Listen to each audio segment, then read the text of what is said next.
Assalamualaikum warahmatullahi wabarakatuh. Selamat pagi. Saya Raisa Pramita Oktaviani dari kelas C mata kuliah pengantar rancangan percobaan. Di sini saya akan menjelaskan jawaban saya untuk tugas dan UAR pengantar rancangan percobaan. Saya disuruh menjelaskan jawaban saya untuk dua soal. Ini merupakan soal pertama. Dan soal tersebut beserta tabelnya dapat dilihat di slide berikut. Berdasarkan penelitian di atas, rancangan apa yang sebaiknya digunakan pada percobaan tersebut? Sajikan analisis ragam dan juga berikan kesimpulan. Saya menggunakan rancangan faktorial karena datanya merupakan hasil pengamatan untuk faktor A level ke I, faktor B level ke J, dan pada blok ke K. Terdapat dua faktor, yaitu faktor A berupa jenis kompos dan faktor B berupa dosis pupuk nitrogen. Spesifikasinya adalah menggunakan RAK faktorial karena unit percobaan dikelompokkan berdasarkan petak pertama, yaitu petak bekas tanaman jagung, dan petak kedua merupakan bekas tanaman kacang tanah. Kedua blok tersebut memisahkan unit percobaan, makanya saya menggunakan RAK faktorial. Untuk RAK faktorial, faktornya ada dua, yaitu faktor A jenis pupuk ABC, faktor B yaitu dosis pupuk nitrogen N1, N2, N3. Hipotesis yang saya gunakan adalah hipotesis nolnya, yaitu jenis pupuk tidak berpengaruh terhadap hasil rumput pakan ternak. Sedangkan hipotesis alternatifnya adalah paling sedikit ada satu jenis pupuk yang berpengaruh terhadap hasil rumput pakan ternak.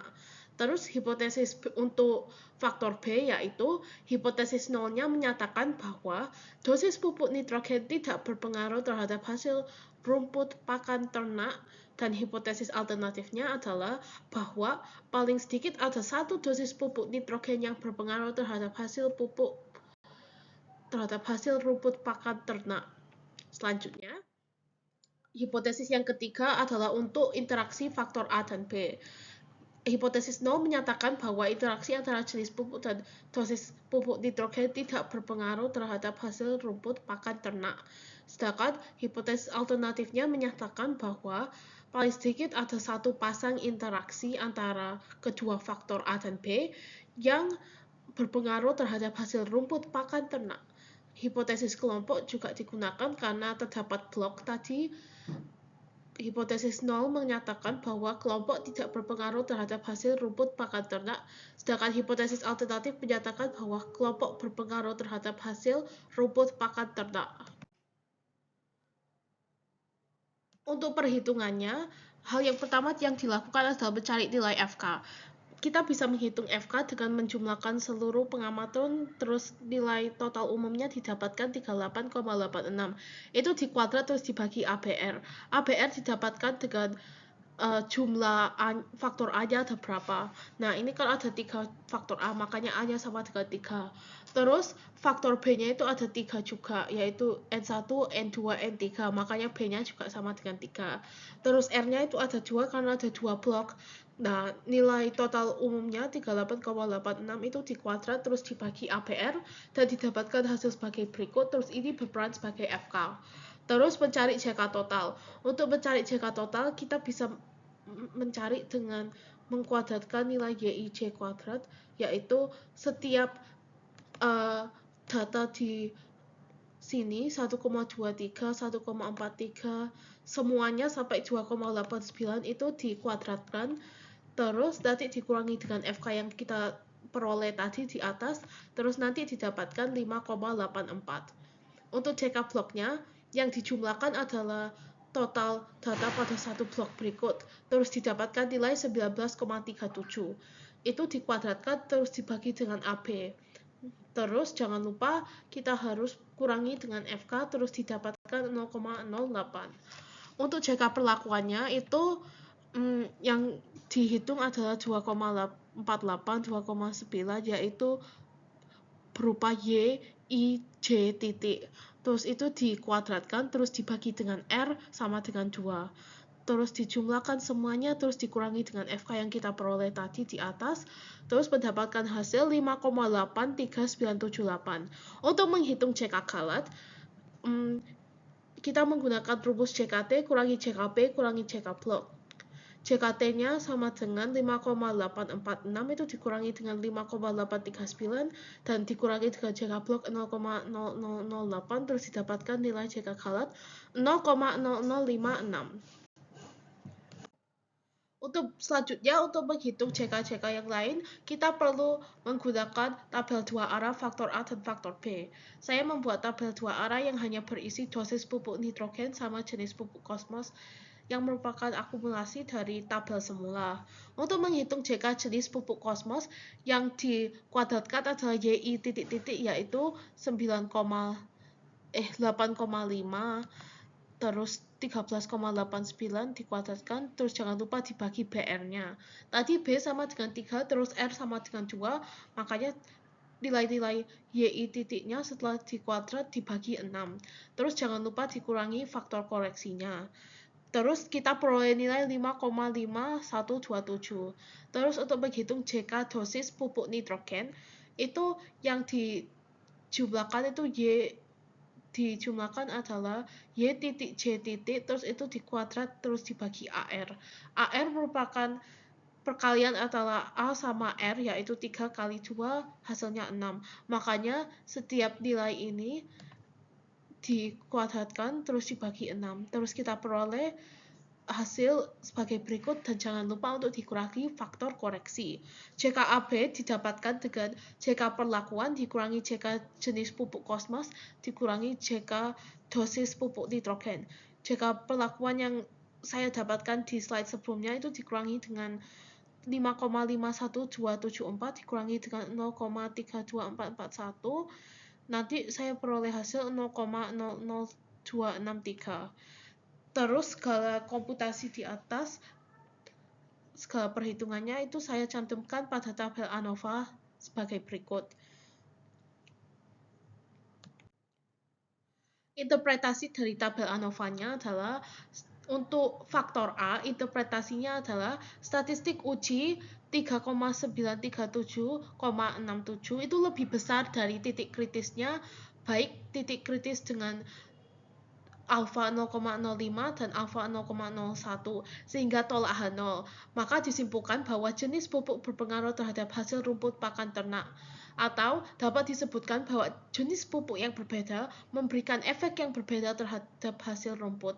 Jadi nanti pupuk yang berbeda itu memberikan hasil yang berbeda. Bisa jadi pupuk A itu memberikan menghasilkan hasil rumput yang lebih sedikit dibandingkan dengan pupuk B dan sebagainya.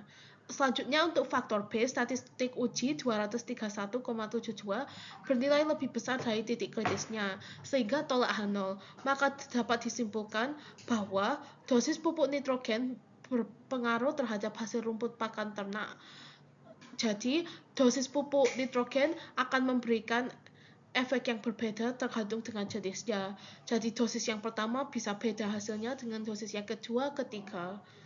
Untuk faktor AB, statistik uji 0,939 bernilai kurang dari titik kritisnya, maka terima H0. Maka dapat disimpulkan bahwa interaksi antara jenis pupuk dan dosis pupuk nitrogen tidak berpengaruh terhadap hasil rumput pakan ternak. Untuk bloknya, statistik uji 1,14 bernilai kurang dari titik kritisnya, maka terima H0. Maka dapat disimpulkan bahwa blok atau kelompok tidak berpengaruh terhadap hasil rumput pakan ternak. Oleh karena itu, percobaan ini kalau tidak diblokkan, tidak dipisahkan berdasarkan blok itu juga tidak apa-apa, karena tidak akan memberikan efek yang berarti. Selanjutnya, untuk menghitung yang lainnya itu ada tabel 2, kita gunakan tabel 2 arah lagi. Yang pertama adalah JK antar A pada B1. Antar A pada B1 itu ini, jumlah kuadrat seluruh ini. Nah, ini yang dijumlah kuadratkan. Jadi 2,48 dikuadrat terus dibagi 2, karena 2,48 itu didapat dari 2 nilai dari tabel semula. Terus 4,29 juga demikian, 5,1 juga demikian. Terus nanti ini kan pada B1, maka faktor koreksinya adalah total di sini. Nah, totalnya itu 11,87. Terus itu dibagi 6 karena ini kan ada 3 nilai pada tabel 2 arah yang masing-masing dari 3 nilai tersebut terdiri dari 2 nilai pada data asli, makanya faktor koreksinya itu dibagi 6. Nah, kita peroleh jumlah kuadrat antara A pada B1 sebesar 1,799. Hal yang serupa terjadi pada jumlah kuadrat antara A pada B1. Jadi 2,9 ini dikuadrat terus dibagi 2, 4,73 juga. Terus dikurangi dengan faktor koreksinya pada kolom N2 yaitu 13,19 dikuadratkan terus dibagi 6. Kita peroleh nilai sebagai berikut. Hal yang serupa terjadi pada JK antar A pada B3. Pada perhitungan ini yang dikuadratkan adalah nilai-nilai pada kolom ketiga. Terus dibagi dengan 2, terus dikurangi dengan faktor koreksinya yaitu 13,8 dikuadrat terus dibagi 6. Kita peroleh hasil sebagai berikut. Selanjutnya, untuk antar A pada B1 itu kita bisa komputasikan pada ANOVA. Itu menjadi penjabaran. Tapi sebelumnya JKA itu harus digabung dengan AB untuk melakukan hal tersebut.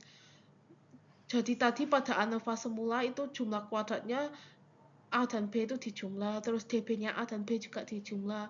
Terus kita peroleh hasil sebagai berikut ini. Terus antar A pada B1, antar A pada B2, antar A pada B3 juga ditambahkan. Terus DB-nya DB3 ini itu harus sama dengan DB antar DBA tambah AB. Dan hal tersebut sudah benar karena 2 tambah 2 tambah 2 itu nanti hasilnya 6. Interpretasi pada ANOVA tersebut adalah pada faktor jenis pupuk kompos dalam faktor dosis pupuk nitrogen N1, statistik uji 1285,307 bernilai lebih besar dari titik-titik kritisnya, maka tolak H0. Maka dosis pupuk nitrogen N1 berpengaruh terhadap berat kuantitas hasil rumput pakan ternak. Selanjutnya, pada faktor jenis pupuk kompos dalam faktor dosis pupuk nitrogen N2, statistik ujinya bernilai lebih besar dari titik kritis, maka tolak 0. Maka dosis pupuk nitrogen N2 berpengaruh terhadap berat kuantitas hasil rumput pakan ternak. Jadi, dosis N2 itu pada jenis pupuk yang berbeda-beda itu berbeda hasilnya. Pada pupuk A dikasih dosis 2 itu nanti berbeda hasilnya dengan pada saat dosis kedua diberikan pada pupuk ke B gitu. Terus pada faktor jenis pupuk kompos dalam faktor dosis pupuk nitrogen N3, statistik ujinya bernilai lebih besar dari titik kritis, maka tolak H0. Maka dosis pupuk nitrogen N3 berpengaruh terhadap berat kuantitas hasil rumput pakan ternak. Hal yang serupa terjadi pada saat itu. Terus yang tadi kita sudah menghitung antar A pada B1, antar A pada B2, dan sampai antar A pada B3. Kita belum menghitung antar B pada A1. Yang dilihat adalah ini. Ini yang dicari jumlah kuadratnya 2,48 dikuadratkan terus dibagi dengan 2, 2,9 dikuadratkan terus dibagi dengan 2. Terus FK yang digunakan adalah FK pada baris tersebut yaitu 8,5. Hal yang serupa terjadi pada JK antar B pada A2 dan JK antar B pada A3. Yang dilihat itu per barisnya. Terus kita aplikasikan hasil hitung kita ke dalam ANOVA. Dan hal yang sama terjadi seperti pada ANOVA sebelumnya. Antar B terhadap A1, antar B terhadap A2, antar B terhadap A3 itu kok dijumlahkan itu DB-nya harus sama dengan 6. Terus tadi JKB dan JKAB-nya itu juga digabung, JK-nya, DB-nya juga digabung. Nah, interpretasinya adalah pada faktor dosis pupuk nitrogen dalam faktor jenis pupuk A, statistik uji 75,57 itu bernilai lebih besar dari titik kritisnya, maka tolak H0. Maka faktor jenis pupuk A berpengaruh terhadap berat atau kuantitas hasil rumput pakan ternak. Pada faktor dosis pupuk nitrogen dalam faktor jenis pupuk B, statistik uji bernilai lebih besar dari titik kritis dan titik kritis kedua titik kritis, maka tolak H0. Maka faktor jenis pupuk B berpengaruh terhadap berat atau kuantitas hasil rumput pakan ternak. Pada faktor jenis pupuk C, statistik uji lebih besar dari titik kritis, maka tolak H0. Jadi, jika kita menggunakan pupuk B dengan dosis-dosis yang berbeda, bisa dosis N1, N2, N3, itu nanti akan menghasilkan hasil atau berat rumput pakan ternak yang berbeda-beda. Nanti dengan dosis pertama itu beda dengan dosis kedua. Hal yang serupa juga terjadi pada pupuk C. Selanjutnya, saya akan membahas dan memaparkan jawaban saya untuk soal nomor 2. Nah, pada soal nomor 2 kan ada 6 taraf yang ditempatkan sebagai peta utama dan ada genotipe padi yang terdiri dari 2 taraf yang akan ditempatkan sebagai anak peta.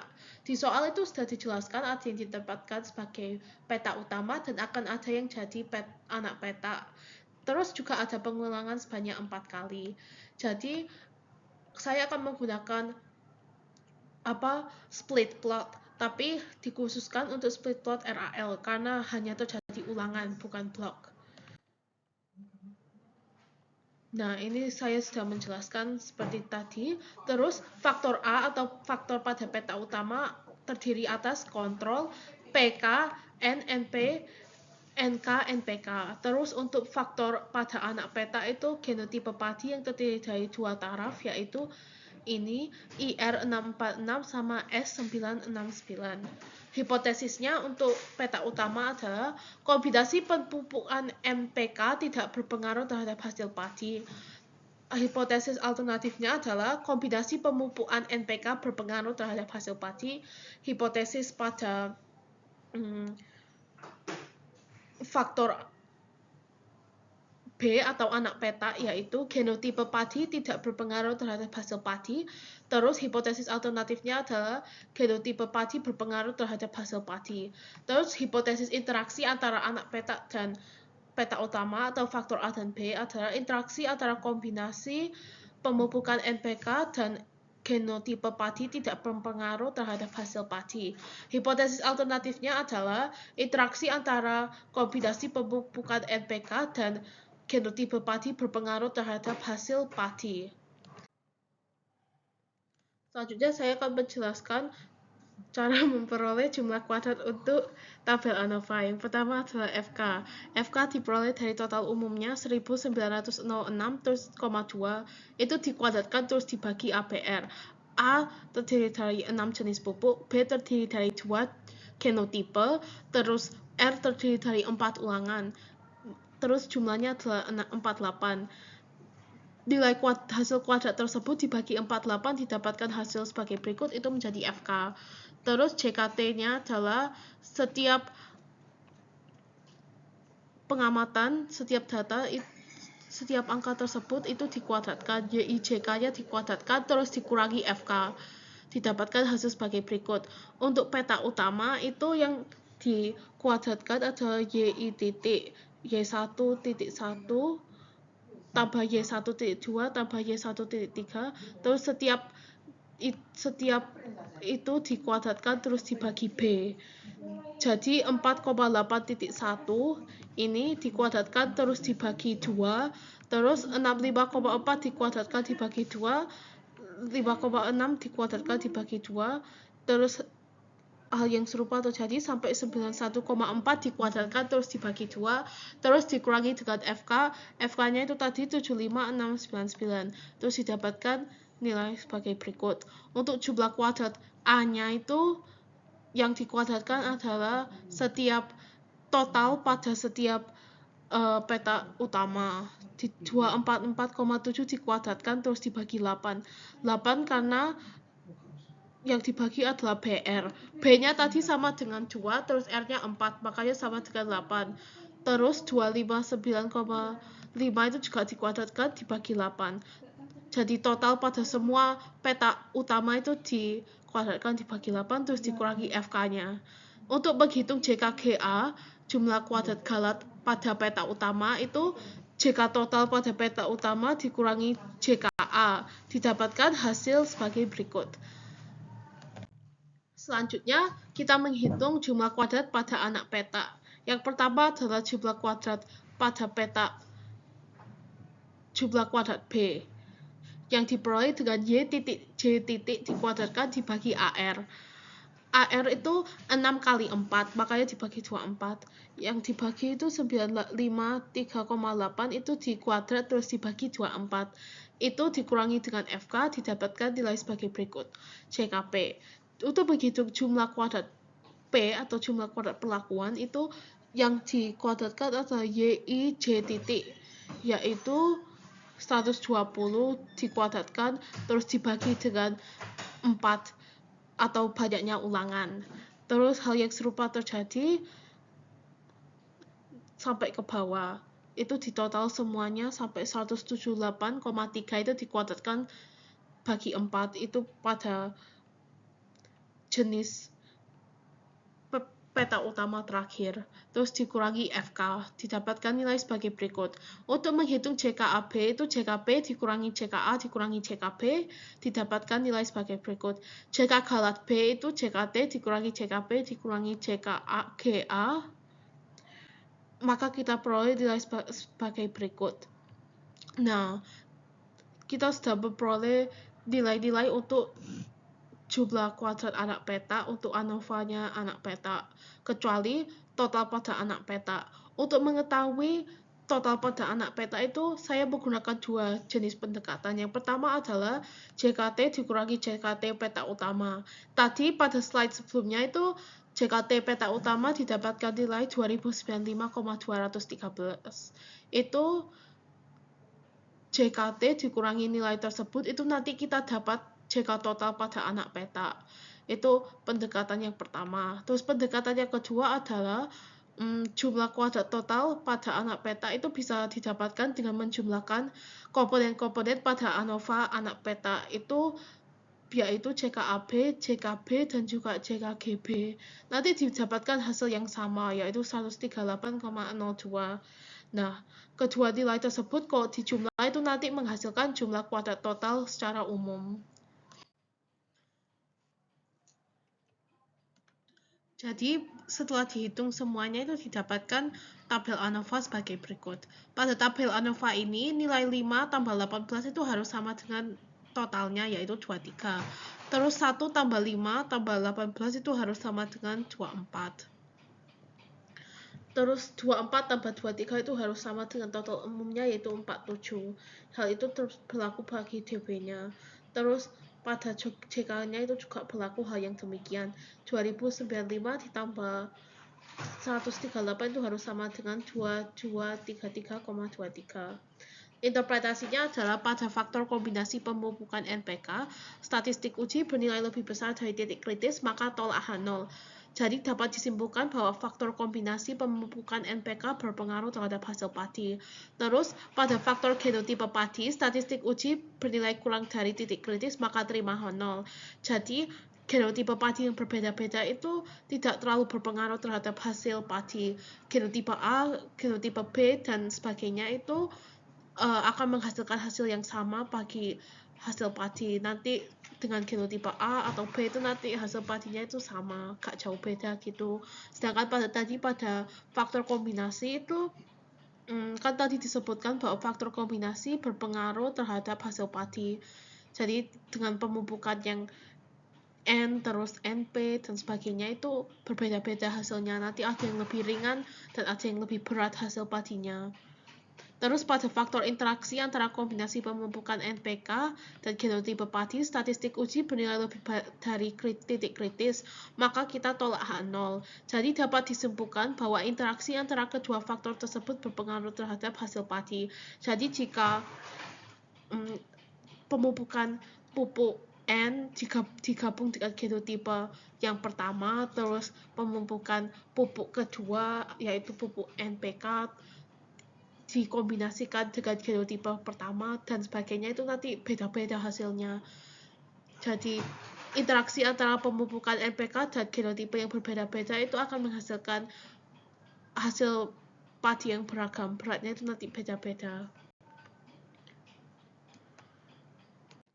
Sekian dari penjelasan atas jawaban saya. Terima kasih, mohon maaf bila ada kesalahan. Wassalamualaikum warahmatullahi wabarakatuh.